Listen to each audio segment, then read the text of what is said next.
The Western Ghats are home to the Indian rock python, a large and powerful snake that preys on mammals, birds, and reptiles.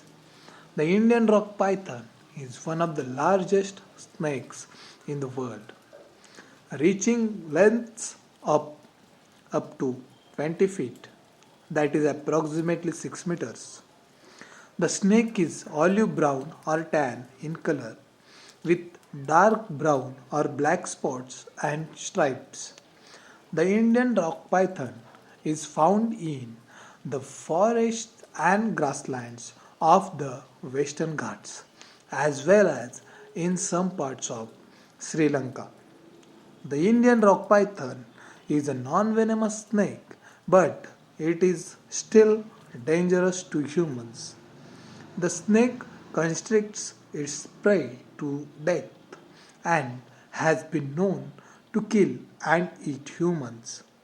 The Indian rock python is protected by law in India, and killing or harming the snake is punishable by up to 7 years in jail.